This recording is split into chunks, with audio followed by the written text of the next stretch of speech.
So an hackathon is a way to stimulate, a group of people to exchange and to find new ideas and to really concentrate lots of effort in doing something creative in a short amount of time. So it is a motivational event, which I think it's really useful if you want to solve a problem, if you want to find people that are good at solving problems, or if you want to just, brainstorm and create something. These applications. And when allocating the vulnerable market. Première expérience de hackathon, c'était donc, on va dire dans les années 2004, ces années-là, vraiment au tout début quand j'ai commencé. J'avais 16-17 ans et à cette période-là, c'était assez particulier. C'est qu'en fait, on organisait des hackathons, c'était un peu des challenges pour déterminer le niveau des différentes personnes et c'était vraiment des cas concrets.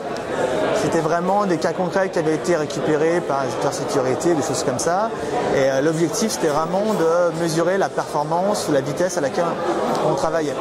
C'était pas vraiment l'innovation, c'était la capacité à aller vite sur certains sujets et à arriver directement à l'impact. C'était vraiment ça l'idée. C'est que vraiment cibler sur l'impact et au résultat.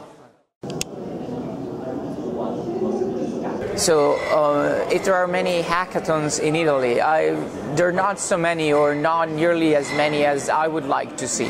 I think that for some things Italy kind of lags behind compared to other countries which I think are more active, they have a bit of more energy, maybe because of cultural differences or maybe because, the younger generation is a bit less afraid of doing things. So, but there are still some good companies and people in Italy, and there are some hackathons which are taking place, but not as much as I think we could have.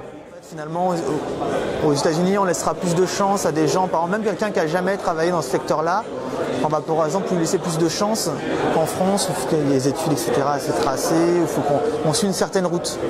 Donc quelqu'un qui a un bac plus 5 directement, il a un profil d'ingénieur, chef de projet, il ne va pas forcément parler à un technicien directement. Il y a une sorte de culture, je pense, derrière ça. C'est aussi un très bon moyen de recruter aussi dans l'entreprise. Donc je pense que parce qu'au bout du compte, on va voir directement ce que quelqu'un va valoir dans un domaine précis. On n'est pas dans un cadre d'une interview, on n'est pas dans le cadre, un cadre assez normatif finalement, où on est confronté, on a des questions, etc. On ne peut pas vraiment juger en fait le niveau de la personne.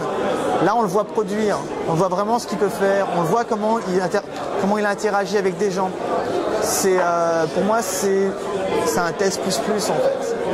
Donc les gens qui vont pouvoir se différencier, on va rapidement voir les leaders, on va rapidement voir les gens qui sont des purs créatifs et qui ont vraiment des idées très intéressantes. In this specific industry, or when you want skills that are related to hacking and to IT security, there are not very good metrics to actually evaluate somebody. And that's why we need these new modern ways to approach this problem, because we're talking about people that they work in a different way and they should be approached in a different way.